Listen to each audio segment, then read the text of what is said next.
Yeah, Yeah. the picture you painted of rationality, one thing I thought of is that it is a way of growing into deeper attention of it, but it's different than being overwhelmed by it, which is like also you're attentive to it, but you don't have like some healthy distance from it, right?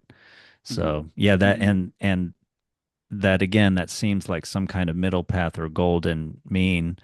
And also, I think in that process, yeah, you're developing your self-knowledge and your wisdom. And then, so yes, as you said, you're growing into like a more adult or more ruler type of person through Yeah. this admittedly difficult experience.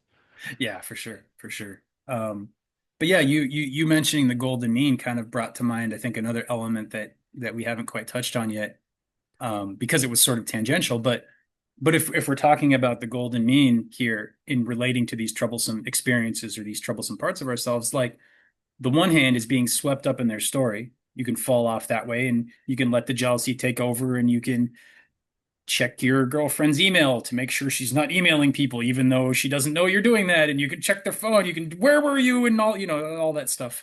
Yeah. Um, or you can just be the other side is like, oh, well, I'm just observing these feelings. They're not touching me, Yeah. and Yeah. that Yeah. that Holier than is, thou. And yeah. yeah, yeah. And you're just like, I think this is something you hear, I've heard a lot in different like yogic traditions, like Hindu traditions of like, just be the observer, just be, nothing touches you. And it's like that points to a truth, especially if you are oftentimes caught up. Being the Yeah. observer can put you sort of give you the fuller spectrum, but you can just as easily say, oh, well, I don't exist and there's no me and I don't have to deal with these feelings and they're not real. Yeah. Whereas the golden mean there is observer and problematic emotions are both true.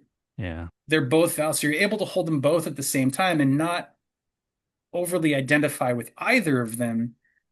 The question is, who are you when you're doing that? I don't really know. Maybe that's illumination, because you're able to sort of Mm. hold both in an open space.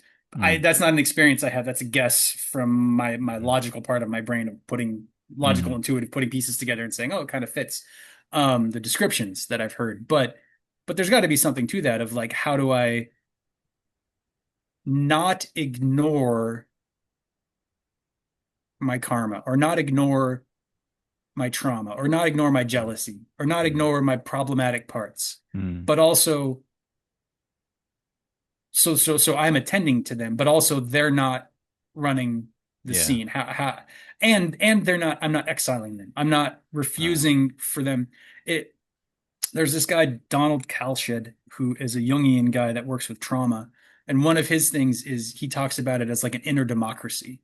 Mm. And I like that of like the different parts of myself become they have a seat at the table. They're allowed to vote. They're allowed to speak, but none of them are allowed to speak on behalf of all the others until coalitions can form. And and I think all of that develops through this kind of rationality that we're talking about, this Mm. kind of mindfulness, this kind of awareness of what's going on in the self, of not turning away, but Mm. not being swamped by either.